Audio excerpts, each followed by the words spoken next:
We needed to make salsa. Yeah. Oh, okay.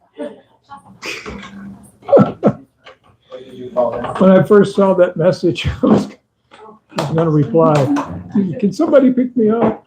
I was going to reply, no.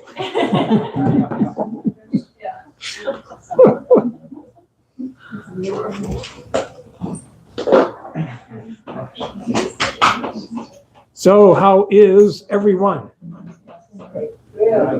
Good to see you again.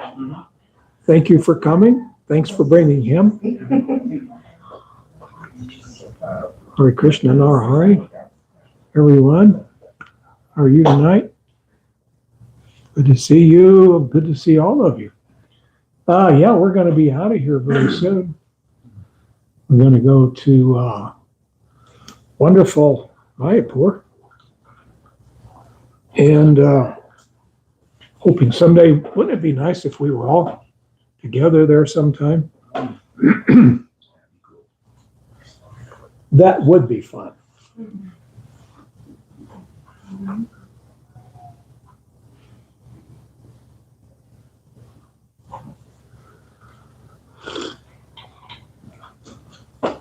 Mayapur is one of these very special places.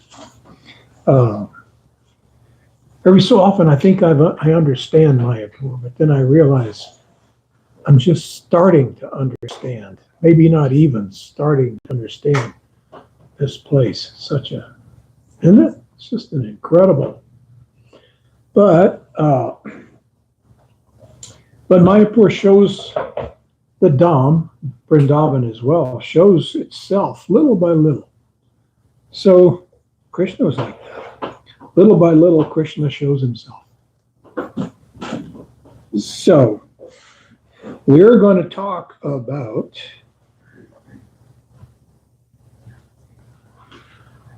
fear.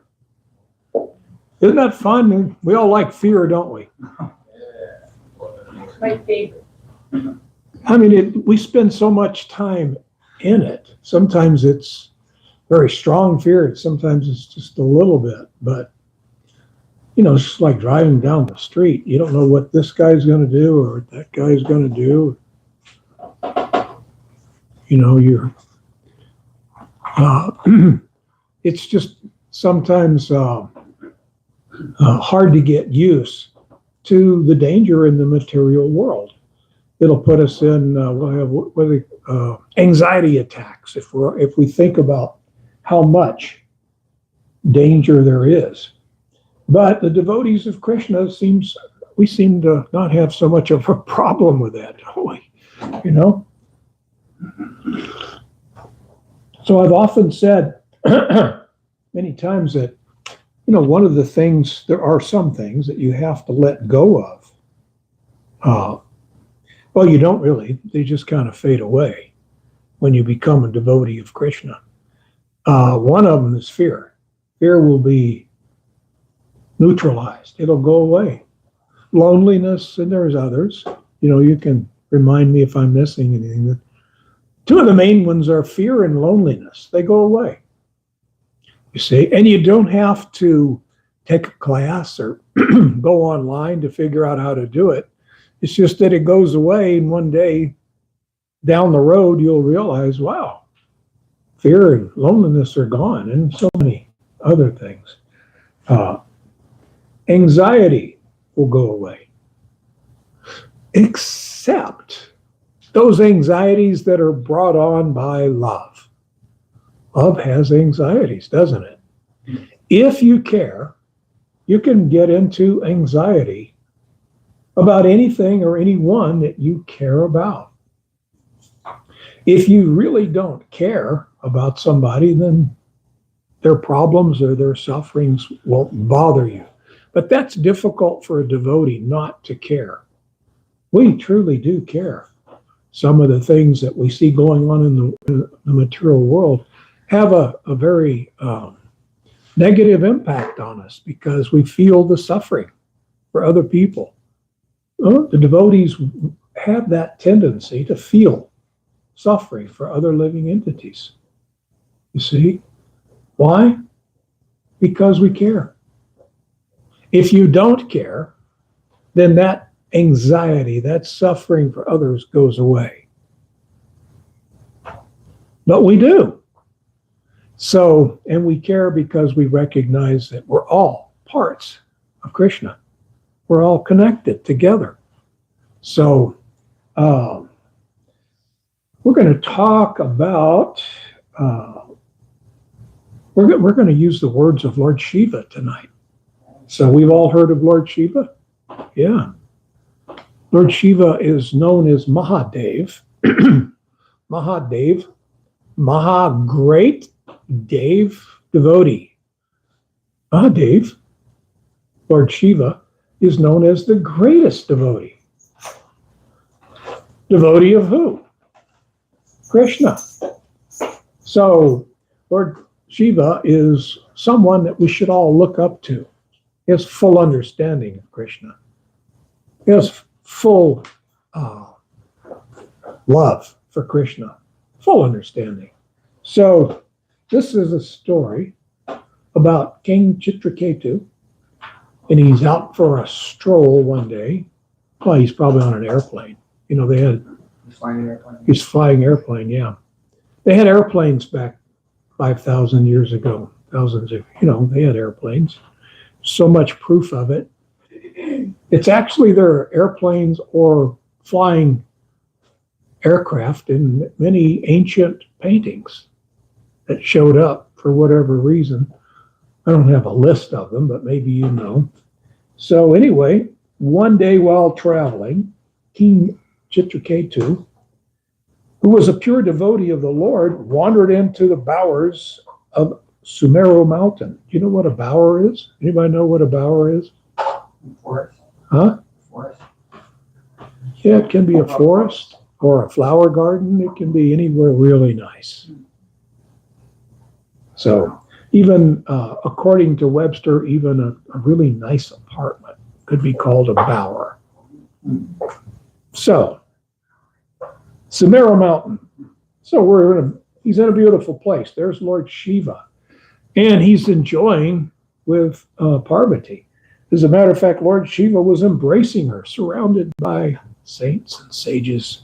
And so King Chitraketu saw Lord Shiva embracing his wife Parvati. Every time I hear that name, I think of my departed god sister Parvati, who was such a wonderful devotee of Krishna. I miss her when I go to Vrindavan. She was there. She would always pounce on me as soon as she saw me. Said, old Jewish lady. She would say, Jivananda. Yes, Mother Parvati? Nobody messed with Parvati. I don't know if anybody here ever knew her, but nobody messed with her. I could get away with it. I would tease her and she would get angry, and finally she would start to laugh. That would save my life. But it was fun to take the chance. She would say, when did you get here? Oh, I just arrived yesterday. You're giving the Bhagavatam class tonight and every night that you're here. Okay, yes, nobody would say no to her. Yes, she was my neighbor in Dallas for years. She and her family lived next to us, and very wonderful person. So Mother Parvati and Lord Shiva are embracing. And so King Chitraketu thought, why, this is funny for whatever reason, and he laughed. And so Mother Parvati, what are you doing? Why are you laughing? And I could just see, this happening with her. She's wondering, why are you, laughing? So she decides she's going to curse him, you see. And because of his this curse, later, King Chitraketu had to take birth as a demon. Vitrasura, wasn't it? Yeah. So, anyway, we're going to go to Srimad Bhagavatam, 6th canto, 17th chapter, verse 28, 29, and 30. And this is Lord Shiva talking. Lord Shiva said, my dear, beautiful Parvati, So all the husbands in the room, you can learn from Lord Shiva. He's a pretty smart guy, pretty slick. This is him talking to his wife. My dear beautiful Parvati, have you seen the greatness of the Vaishnavas? Being servants of the Supreme Personality of Godhead, Hari, or is that Tamal Hari? No, it's just Hari. They are great souls and are not interested in any kind of material happiness. Well, I don't know. Does that make sense? The devotees of Krishna are not interested in any happiness? Oh, wait a minute, that's material happiness. Well, what's the difference? What's the difference between material happiness and spiritual happiness or any other kind? Happiness, when you're happy, right? Uh-huh. Spiritual happiness is ever increasing and never ending. Oh, well, what about material happiness? If you've got enough money, Ever decreasing and always ending. well, if you've got enough money, then never enough, and you always have to worry somebody's going to take it. That's what they teach you. Can you imagine some of these rich guys like Elon Musk and others, and they have people, I mean, they have to have people managing their money. Because they can't write all those checks and do all, can they? And so I'm wondering how much anxiety that causes them. There were probably a little bit of theft going on, but anyway, the devotees, according to Lord Shiva, they're great souls and they're not interested in material happiness because it comes and goes. Now, to a lot of people, they say, well, but that's natural, isn't it? Things come and go. Isn't that the nature of this world? Yeah, that's why we call it material world, and therefore material happiness. When we get something, we sure like to keep it. If it's worth keeping, if it's worth having, we want to keep it. So, now Prabhupada says in the purport, it's very interesting. Prabhupada says, Lord Shiva, the husband of Parvati, told his wife, quote, my dear Parvati, you are very beautiful in your bodily features. Smart guy, huh? Certainly you are glorious. But I do not think that you can compete with the beauty and glory of devotees who have become servants of the Supreme Personality of Godhead, unquote. Whoa. See, he started out with a compliment. Now he's teasing her a little bit. Probably has a little bit of a grin. He's waiting for Parvati to... You're giving Bhagavatam class tomorrow, too. You can just see her, Did you meet her was she still in her body when we went to Vrindavan? No, unfortunately. Well, yeah, rare soul. Prabhupada was so fond of her. She was a dear devotee of Srila Prabhupada. Of course, Lord Shiva smiled when he joked with his wife in that way, for others cannot speak like that. You know how this goes, don't you? Prabhupada continues, this Supreme Lord,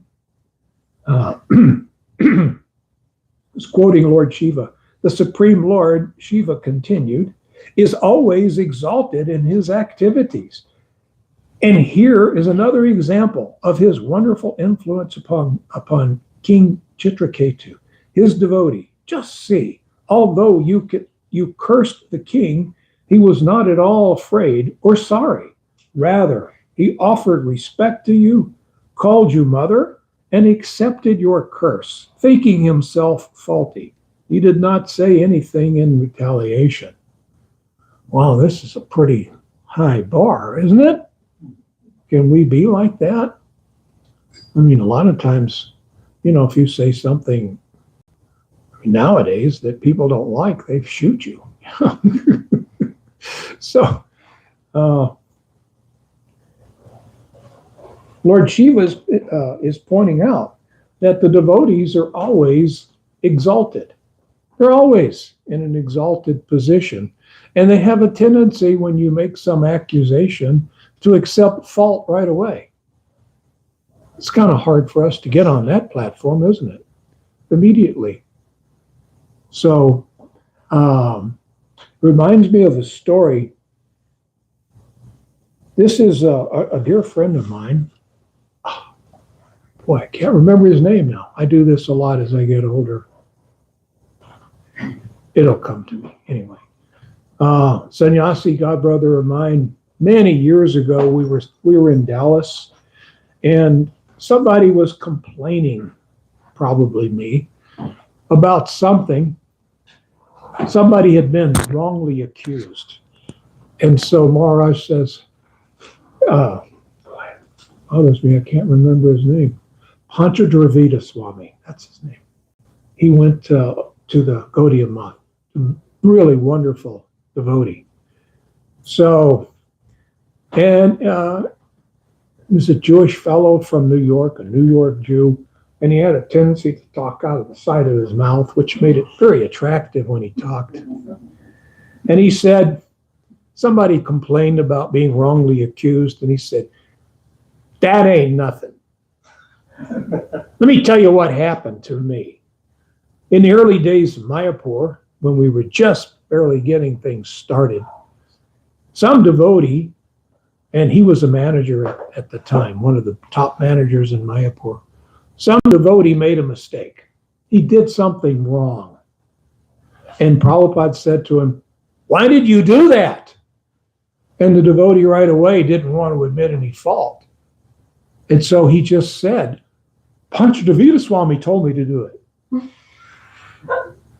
But he didn't. This was not true. But he said that to Prabhupada because he didn't want to get chastised. He didn't want to accept the fault. And Prabhupada said, tell him to come here. What? Go get him. So here they come. Panchadravida Swami, Prabhupada wants to see you right now. So he hastens up to Prabhupada's room, pays his obeisances, and Prabhupada said, so-and-so Prabhu says that you told him to do this. And he said, but Prabhupada, and Prabhupada said, silence. Yes, Prabhupada. And Prabhupada said, for this, you are relieved of all your management duties. As a matter of fact, tomorrow you will work in the field, behind the bull, plowing the dirt. And this is a New York Jewish boy. Well, he'd hardly ever been off of pavement in his life. You know, probably rarely, if ever, saw a lawn, you know, concrete and blacktop. It's New York City, you know. So he simply said, yes, Srila Prabhupada.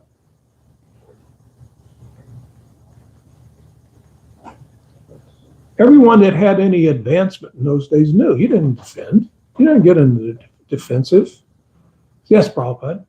So the next day, he showed up wearing a gamcha, just a piece of cloth.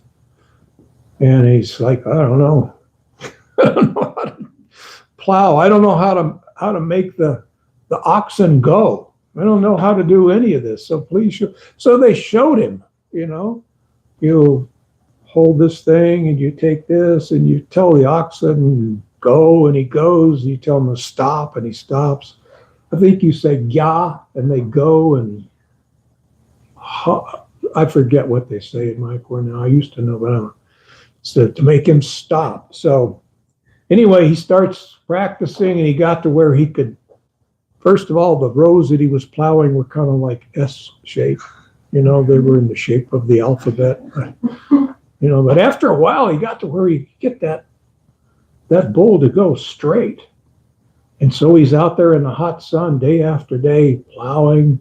And he started to look back and he thought, wow, look at this. I did it. There's a whole bunch of rows. Then he noticed after another few days, people had planted. They'd come behind the tilled ground and planted seeds. And after another few days, the seeds were sprouting. And he's thinking, so this is how it's done. This is where vegetables come from. Somebody should have told me they come out of the ground. Wow, look at this. And he walked over and he looked at, wow, look at this. So then here comes some boy across the field. He sees him in the distance and he's waving his arm and saying, Maharaj, Maharaj, Maharaj. So finally he said, what? And he said, Prabhupada wants to see you right now. What? Well, tell him I'm going to take a bath and I'll be right there because he's all dirty. He said, no, now. Prabhupada wants to see you now. All right. So he ran up, went into Prabhupada's room. Prabhupada's room there on the second floor in the Lotus building. Went in, paid his obeisance. He says, yes, Prabhupada. Prabhupada had this big smile, ear to ear. So, how do you like your new service? And he said, well, Prabhupada, I didn't like it at first, but it's really not so bad. And he said, yeah, it's not close to the earth like this. And Prabhupada looked at him and he said, so, there is something you'd like to say? And he said, well, yes, Prabhupada. I didn't tell that boy to do that. I didn't. And Prabhupada said, yes, I knew that. What? And Prabhupada said, but there have been so many things in your life that you've done and you thought you got away with.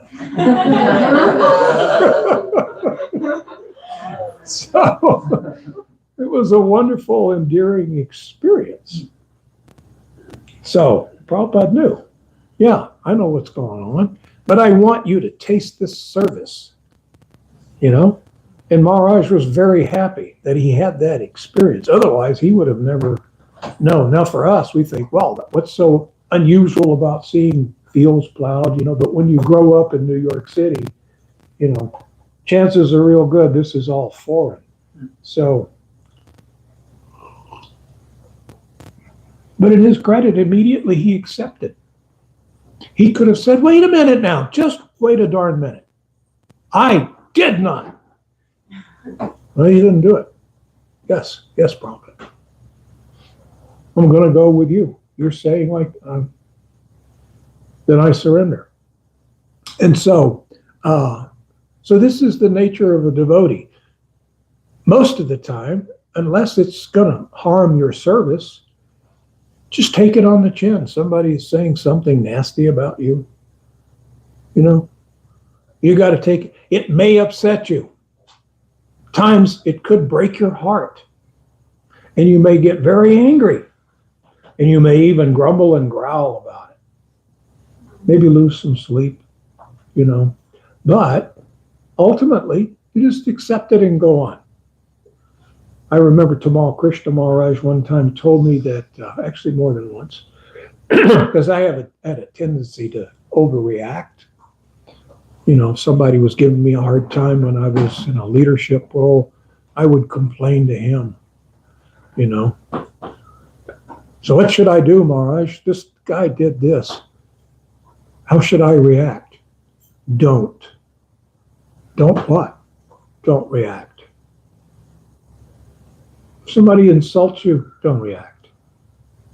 Otherwise, you're gonna pull yourself down onto their level. They're malfunctioning. Do you want to malfunction too? You got two people that are malfunctioning. They're wrong. Is that going to help anybody? You just don't react. So after he told me that like 2 or 3 times, I asked him, I wanted him to drill down and explain it a little bit more. And he was very bright, very intelligent. So he said, when you don't react, you make them wait for the reaction. If someone is soliciting a reaction and you don't give it to them, now they're waiting for it. Maybe they're in a little anxiety. What is this guy thinking?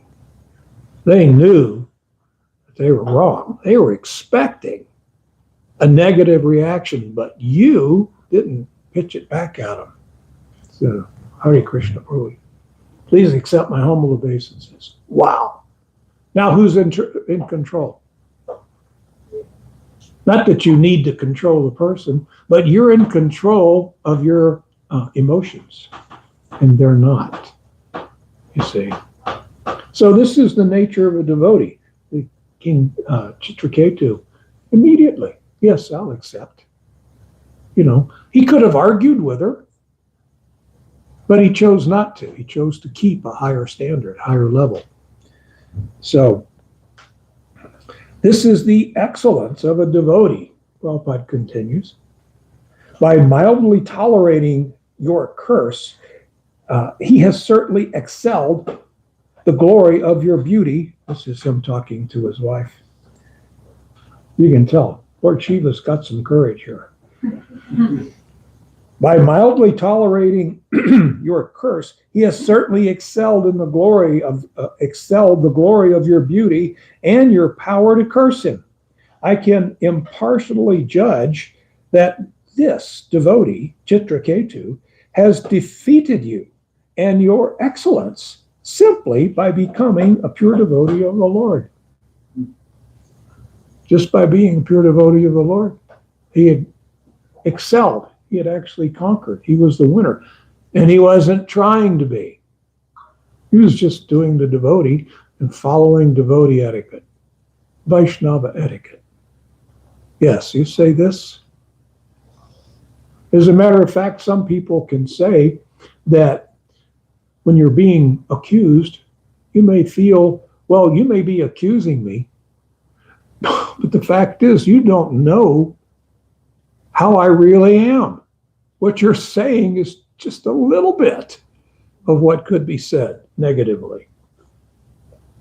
Because you don't know my history. You don't know what I have done or not done that I should or should not have done. You don't know. You only know this little moment. And so I accept this criticism. Even if it's incorrect, I'll accept it. Yeah, as you say. So, as stated in the Sri Chaitanya by Sri Chaitanya Mahaprabhu, Harapi, excuse me, Sahasni Luna, excuse me.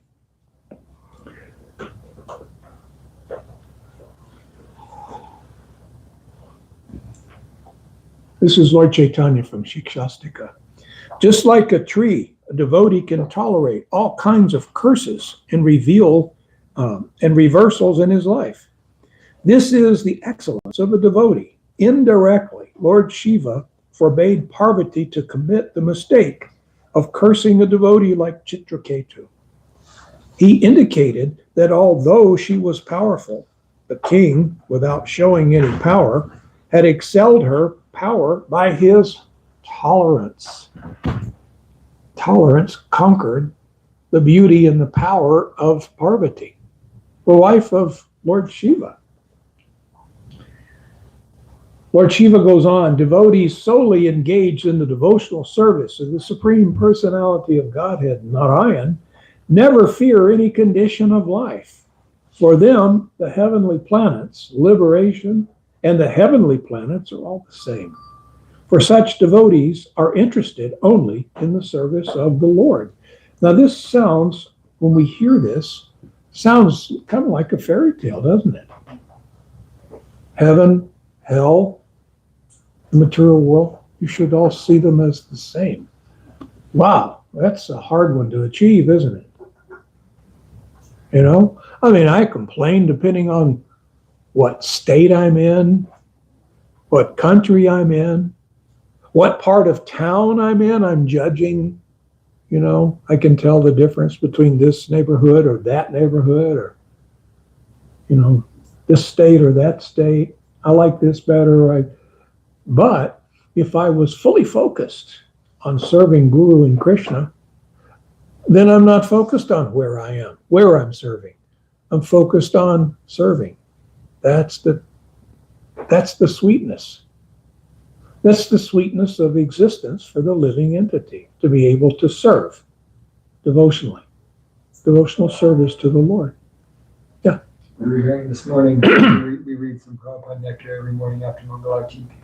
We were hearing how Prabhupada, he lived in Vrindavan, but he came to the Bowery the most, like he was staying with people and putting his prasadam next to meat, and he was just tolerating it like a crazy, whacked out roommate high on LSD. Prabhupada just totally tolerated it, and just, all his disciples were totally weird and whack, and he just was totally tolerant and just focused on that transcendental service. Can you even imagine it? A Vaikuntha man like Srila Prabhupada walking through the Bowery, the hippies of the east side of that time. There was this one crazy guy that he was rooming with that took a little too much LSD one night and threatened to kill him. I mean, he just went kind of nutty, kind of crazy. Prabhupada had to leave, So he was wandering alone there for a while. He was just alone, wandering in New York. I mean, he didn't want to be in New York. It's not that he went to a travel agent and said, hey, can you get me to Broadway? I want to go see, people want to go because they want the result of wherever they're going. Prabhupada was there because his guru said to. You should go. Serve me by going, spreading Krishna consciousness in the West, especially America.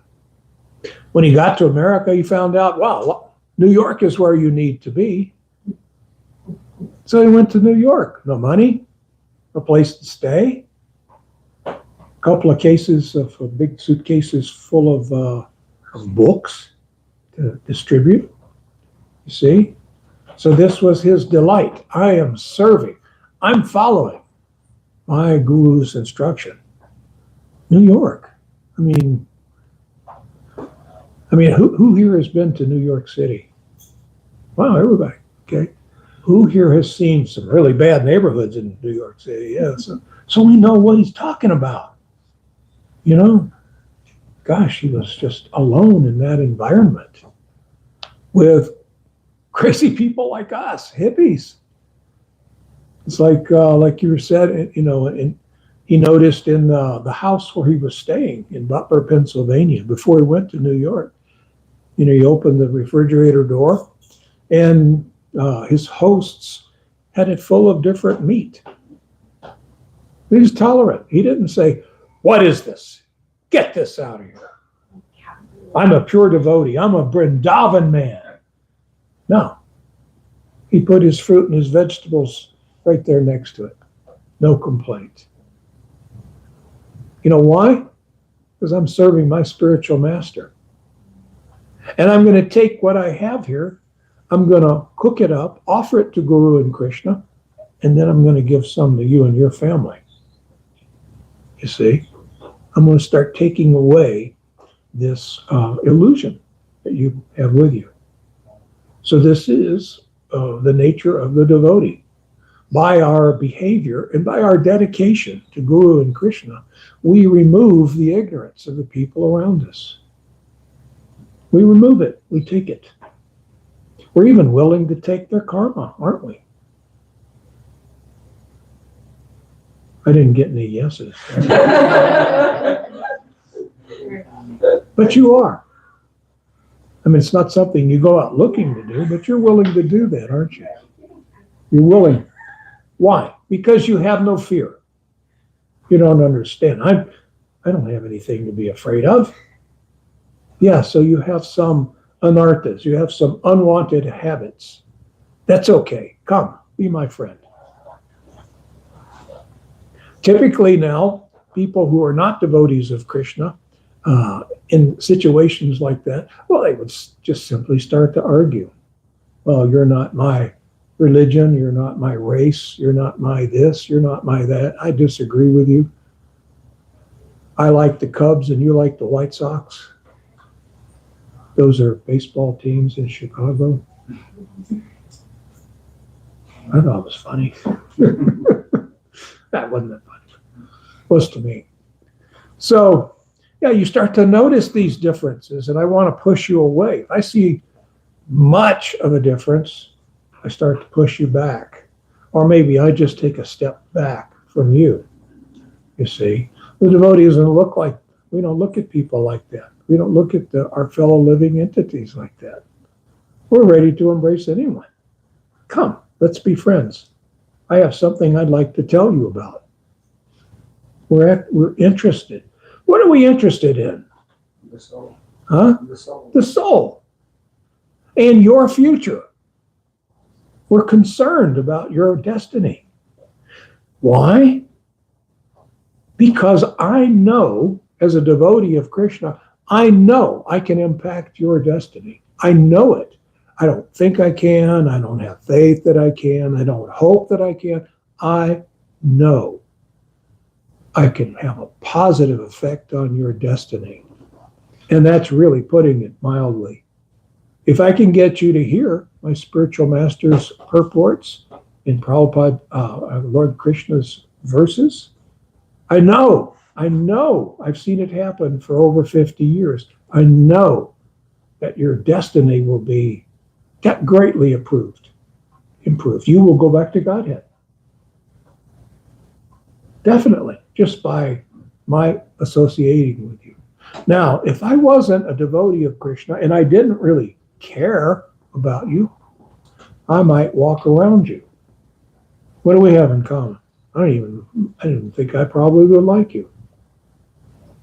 Well, you're a Cub fan, I'm a Sox fan. You're a different race, you're a different religion, you're a different this, different that, you know. So I have no use for you. I'll give you some phony, hello, how are you? This is funny. People in other countries, they always think it's funny that Americans say that, you know. How are you? You know, I don't even know if they do that in Canada. Do they do that in Canada? I think they just say, hey. You know, I don't remember if they do that in Canada. But, you know, most places, they don't. Just us, you know. And it's not because we're that concerned on how you're doing. This is what we say. People in Britain especially don't like small talk. You know, the Brits, they don't like, you know, like nice weather we have. Hey, they hate to get in a conversation like that. I wish Sarvakanti was here. I'd cover her up with small talk. Make her. So, Parvati, Prabhupada says, might naturally have inquired how devotees become so exalted. Therefore, this verse explains that they are Naranayapara, simply depending on Narayan. They do not mind reverses in life because in the service of Narayan, they have learned to tolerate whatever hardships there may be. So, we might find ourselves doing this and we don't even know that we do it. You know, it's like I wasn't here, but last year for the Rath Yatra here, along with the Day of the Dead. Well, it was cold and it was rainy. Actually, I was in town, but I was sick and was getting ready to go to India like in a couple of days. 2 days. You know, like 2 days.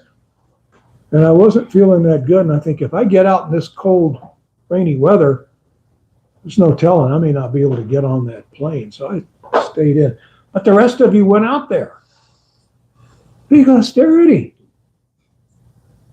And I'm willing to say, I'm going out on a limb here, that you all had a really great time. Yeah? Sounds great. Yeah. But that's just craziness, isn't it? To go out in the rainy, cold weather and have a good time? Yeah, it's because you wanted Lord Jagannath to smile even bigger. You wanted to associate with the devotee. You were doing devotional service. You were chanting the holy name. This was wonderful, wasn't it? Now, some people might say, well, you're a little cuckoo, you know. You got to be brainwashed to think like that, to go out in weather like that and think that you're having a good time. There's something wrong with you. Radha Bhushan But God remember, was like 82 years old or something. He set up the whole cart, me and him and Garanga and Divya, set the whole cart in the rain all day. But there's an 82-year-old man that's doing more work than anybody.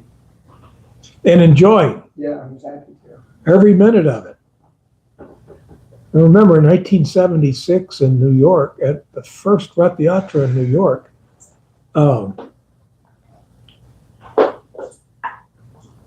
I'm having another senior moment. Jivananda, yeah. Jivananda asked me in the temple, would you come and help me work on the cart? He asked you? Yeah, myself and Maturanath, not the Russian Maturanath, my disciple, but my friend Maturanath that had gone to New York with me for Rath Yatra. Will you help us? And I said, sure. Who could say no to Jivananda? He was a saint. I mean, Prabhupada declared that he was canonized. He was the first devotee in our movement to be canonized by Prabhupada. Would you help me? Would you like? Yes, yeah. And so I was there. Actually, Donald Trump made it possible for us to do this, because it's Manhattan. Where is there room to build these 3 carts that are 4 stories high? This took a lot. There was no place. What are you going to do?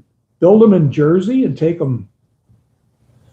You can't get them through the tunnel. They can't come through the Holland Tunnel, the GWB. I mean, how are you going to get them on the island if you do it somewhere off the island? So Donald Trump made the arrangement. You can use my Penn Station Railroad. Yeah, I've got plenty of space. Yeah, you can use it. We also arranged for permits and things like that because, did we really need his help? I mean, all we wanted was New York City to give us Fifth Avenue for the whole day. And their boys in blue to keep it peaceful. That's all we were asking. And so you made the arrangement. Yeah, permits, you need permits? Yeah, no problem. So he was a young guy at that time. He was like, I think he's 2 years older than me. So I was probably 25, something like that, 20. So he was like 26 years old. He made the arrangement. So he was engaged in doing some devotional service. I don't even know if he knew what he was doing. He probably didn't, I mean, some of the devotees were saying, our spiritual master has come from India. He said, yeah, I know who he is. Huh? Yeah, we're the Hare Krishna people. I know who you are. Yeah, I know what you want. You want Fifth Avenue? You got it. You want to use the Penn Central. He had just bought this Penn Central train grounds or railroad grounds, and it was abandoned, but he let us do it. So he got to do some service, didn't he? Boy, that was a lucky time for him, wasn't it? There was no telling what it saved him from.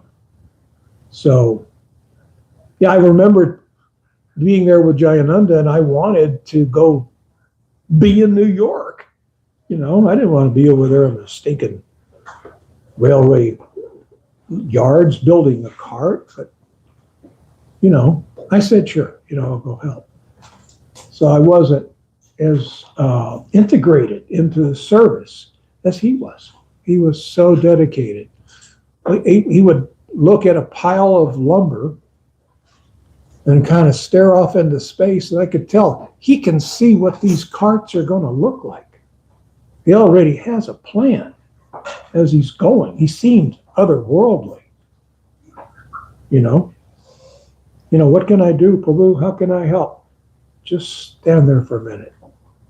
I'll let you know. And he was seeing this whole thing and writing the story. So the devotees get involved in their devotional service. We have a tendency to involve others in this devotional service. You see?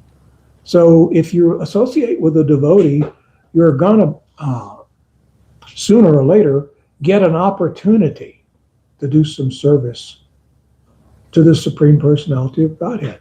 The devotee is going to give you an opportunity to eat some sort of spiritual blessed food. He's going to give you the holy name. He's going to tell you something about Krishna. You see? So can you see how the devotee doesn't have any fear? We're preoccupied.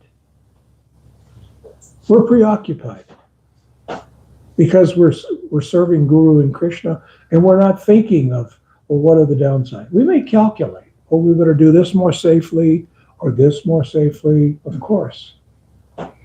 But we don't turn and run or say, no, let's just not do that because that's a little dangerous. Prabhupada said many times, take risks for Krishna. Be willing to take a risk for Krishna. So the devotee is like that. And you have some complaint, it's probably right. As a matter of fact, if someone has a complaint about you, we should think it's probably an understatement. You don't know me like I know me. If you did, you may not even be associating with me. So you want to give me a little bit of a criticism? Man, you're only given like 1% or 1/10 of 1%. So I'm not going to react to it. So I'm going to pause now and see, are there any questions, comments, or discussion? You said Yes. this was about Oh. fear. I think you probably finished what you were going to say about it, but was there anything else to say about fear? Yeah, fear. It comes from the realization it comes from self-realization. When you start to realize who you are. I'm part and parcel of Krishna. What do I have to be afraid of? If I can fully understand this Krishna consciousness philosophy, that I am spirit soul, I'm part and parcel of the supreme entity, what is there to be afraid of? You see? It's like, who here saw the Nishingadev movie? Yeah, everybody. Yeah. You didn't? It's on Netflix now. We're gonna see it on Saturday, just join us. But you could see how the devotee, Prahlad Maharaj, was the perfect devotee. It's not afraid at all. You know? I mean, he's not boisterous or anything like that. Because of his love for Krishna, he wasn't afraid. As a matter of fact, there's this one part which I really liked when they were out. Remember when the demon servants took him up on the mountain and they're supposed to push him off? And this one demon servant started to say, I don't want to do this. I don't want, you're so nice. I don't want to kill you. I don't. And what did Prahlad say? It's your journey. It's your duty. You should do it. You've been instructed by your master. This is your servant to your master. You should give me that push. It's okay. He didn't say like defensive, oh no, I'm a good kid. I'm only 5 years old. You know? I want my mommy. Yes. No. You should do your duty. Wow. So this is the heart of the devotee. He's not afraid. Whatever Krishna wants, I will get. If Krishna wants me dead, nobody can save me. If Krishna wants me safe, no one can harm me. I have no fear. There's no fear. That'd be a good tattoo, wouldn't it? No fear. Yeah, Radha. That was actually one of my favorite parts because as they were going up, you could see Prahlad just like singing and like, wow, look at these views. Like he was just so happy. Yeah. I feel like that's when the demons start to turn because they saw his Right. attitude and then his altitude, you know. Right. Yeah, I mean, this is a good point. If you behave like a pure devotee, you'll start to change the hearts of those souls that you touch. Not that you're even trying to, you just have to be yourself. And it's so unusual in this world. So few people are in that mood. So many people are quick to defend. How dare you say that about me? You know? How dare you say that about my country or my political party or my race or my religion? How dare you? I'm not disturbed.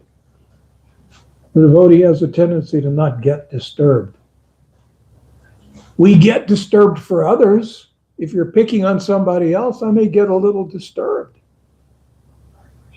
If you're picking on somebody else because of their religion or their race or their political party, we may come to their aid. We saw that with Kirtan Swara.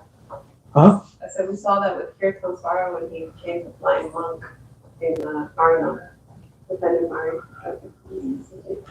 Yeah. I mean, this is real stuff. I'm not making this up. Well, I'm just telling you about the blind monk. Oh, yeah. My favorite. You wanna- Any more questions? Comments?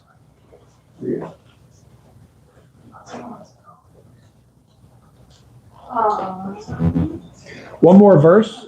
Oh, go ahead. Did you have a question? Yeah, it's just separate, discussing, you know, when it comes to being defensive, is it correct that the only rational, I guess, reasonable way to be defensive is if the Vaishnava is being offended or when spiritual master is being offended, so speaking.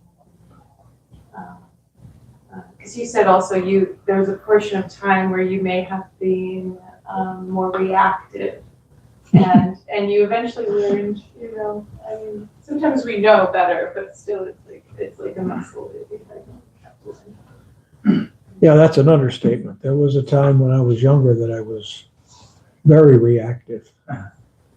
But these things, chanting Hare Krishna takes so many of these things away from you. You don't have to try. You just have to follow the process. I've used the analogy before. It's like when you're in a dark room, it's full of darkness. You turn on the light, and the darkness leaves. After a couple of seconds of being in the light, you don't miss the darkness. You don't think, oh, wow, it was terrible in here when it was so dark.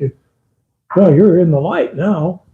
So when fear leaves you, you may not even notice it. You probably won't. You won't think one day, hey, you know what? I'm not afraid anymore. Wow. I'm going to put that on my Facebook. I'm not afraid anymore. You know, no. It's just that after time, you realize, or someone else may notice it and tell that, you just, even tell you, I don't think you have enough brains to know when to be afraid, Yeah. Prabhupada's name means like fearless, like a Vaishnava. Yeah. Yeah, Prabhupada. Even when he was little, he climbed that mountain. Yeah. Such a great story. Yeah. So if someone's like unnecessarily attacking, should we do something to like correct their behavior so they don't harm other people in the future, or should we just tolerate? Unnecessarily attacking you personally? Yeah, like if there's like a conversation, they're just like attack, like angry mode. Like we can sit there, tolerate, and stay like even keel, but then they could like continue like doing that behavior and like harming other people. So it's like, should we try to correct it? Well, you've got to grab a hold of the situation. You've got to get control of the situation. One thing to do is engage them. Get them to talk. And if they're like yelling, yeah, and what else? Get them. Not always. Sometimes they will. Another thing you can do is humor. Get them to laugh. Somehow or other, endear yourself through humor. Humor is a very wonderful tool. You can share that with them. Sometimes you can just say, I'm so sorry if I have offended you. Will you forgive me? You know, that's a hard question for someone to say no to. I mean, if they're zealots and whacked out, crazy, you know, you're just going to have to leave the scene. You know, you're going to have to avoid them. But if they're not, if you engage them and maybe have some touch, you know, get them to loosen up with a little bit of humor, things can change. They will, typically. As I said, there are a lot of people who are so much in the modes. It's not that they're, you know, we would like to say people are crazy. They behave like in an insane way. They're doing things that are crazy. What's that from? Huh? Somebody said, Craziness? huh? Or where does that craziness come from? Yeah. Fear. And Passion. mode of passion. They're in the modes. When you know the rules of the game, when you know what's happening, you know, it's like, do you ever play a card game? Mm-hmm. And, you know, you're playing and the house has certain rules like 3s, 9s, and 6s are wild and one-eyed. Who knows these rules, you know? So you can lose if you don't know how to play the game. When you know, then you know what we're doing here. You're aware. Oh, wait a minute. You're behaving in this way. You're in the modes, aren't you? Well, you're affected by the mode of passion. And I'm smelling a little alcohol, so I think there's some mode of ignorance here. Not that I'm pushing you down or deriding you. I'm analyzing. How should I deal with you? Why are you doing this? Oh, you're affected by the modes. So let me get this straight. You're a part and parcel of Krishna who's been affected by the material energy, and you're in the mode of passion and ignorance. That's why you're treating me this way. Okay, so now I understand your predicament. You stayed in control all the way. You're not trying to control them, you're trying to control the situation. You see? One thing we don't want, and typically what is very common, is we get sucked into the modes too. Oh yeah, you know, we want to engage them. You know, my false ego has been punctured. Now I want to puncture yours. I want to get back. So this is animal life. This isn't human life. Human beings are expected to think on a different level. Sometimes people say, who expects? Guru, Krishna, those who have made some advancement on the spiritual path, they will expect the human beings. They actually can tell the difference between a human being and an animal. Some people walking around in human bodies, they're basically just glorified animals. They've learned from the way the animals do with each other, and they're emulating them. They're imitating. They act like that. You see, we're affected by the animals. Why are we not affected by the human beings? There's so few of them.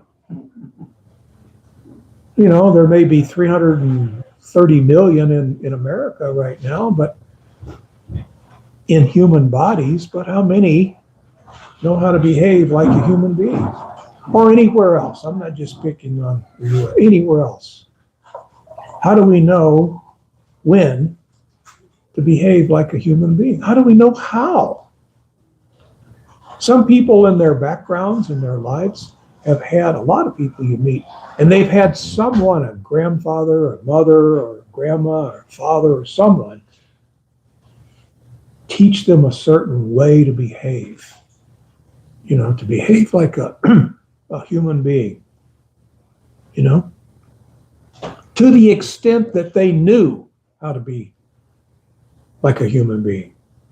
But this is pretty rare stuff when you start to see and realize that a human being is the guy out there who's inquiring, is there anything after death?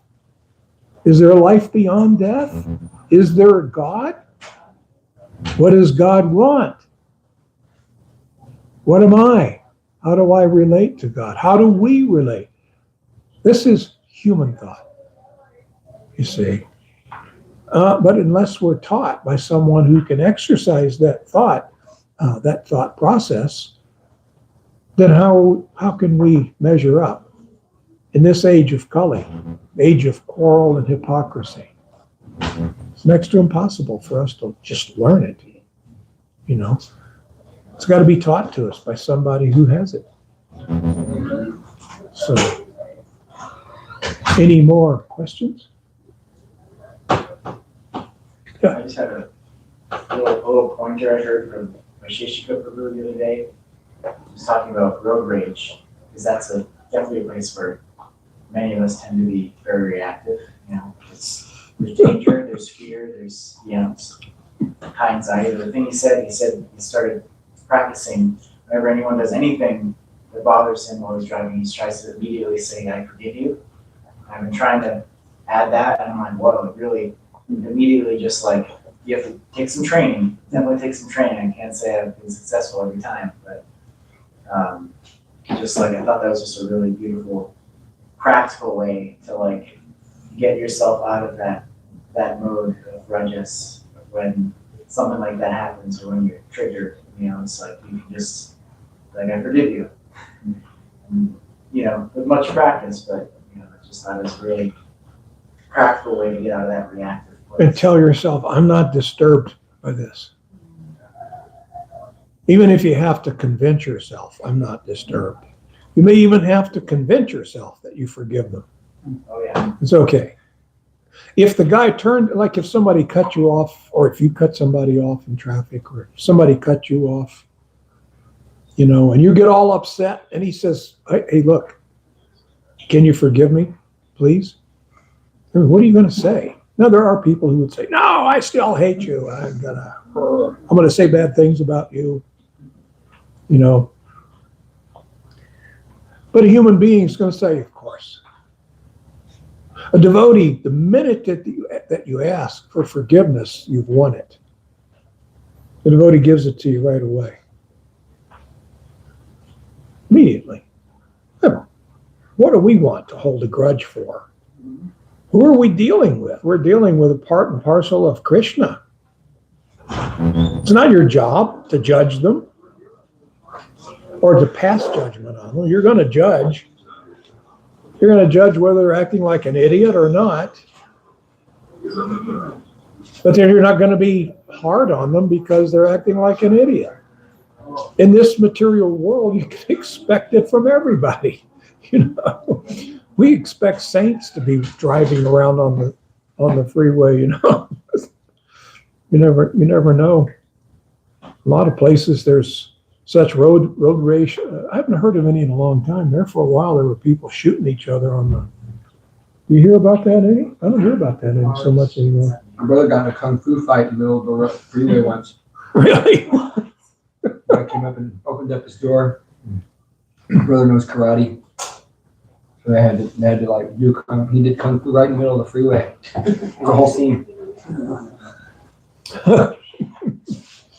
I feel like the best test of your meditation practice is to set your adaptive cruise control at rush hour and don't touch your foot gas or brake pedal at all. Say what? Adaptive cruise control, it brakes for you when the car in front of you brakes.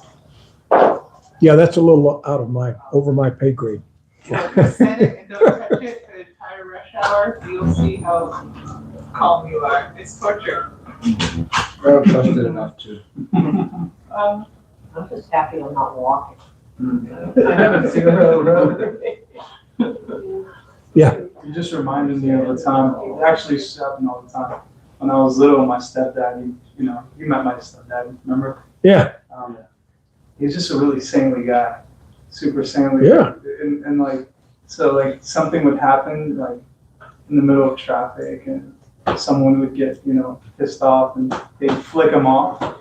So every time they'd flick him off, like he'd pull out 2 fingers instead of one with a big smile on it. So he'd go, every time. Oh, yeah, well, to Yeah. you. Like he'd go 1, 2. With a smile on his My face. Shishka Prabhu always says, he's like practicing Krishna consciousness, someone cuts him out, he's like, I forgive you. Yeah, his whole like, trying to. Yeah, he was Michael just said saying. that. Yeah. I forgive you. Yeah. So she did a whole class on her. I forgive you. Yes, he did. It's great. There's one devotee here at the temple who does have severe road rage. Those who've ridden with him will know. You're not gonna tell us who that is, are you? He has 3 D's in his name. Okay. Yeah, road rage doesn't really get you anything, Slipping into the mode of passion doesn't really gain you anything. It's not good for your health. It's not good for the environment around you, your atmosphere. It's not good for anything. And it ultimately doesn't even feel good. Sometimes people say, well, it felt good to be a jerk. Yeah, you're trying to convince yourself, but probably it didn't. So, yeah, so that's one of the things that you have to let go of if you're going to take up this Krishna consciousness. You're going to have to let go of fear. Actually, you don't really have to work hard to let go of it. It's just going to be taken away from you. It's going to go away. So, all right. Any more questions or comments? If not, we'll wrap it up. I just want to say, Arjuna's prasadam is really amazing. It's very Arjuna. Hare Krishna. All glories to Srila Prabhupada. You get paid, but you want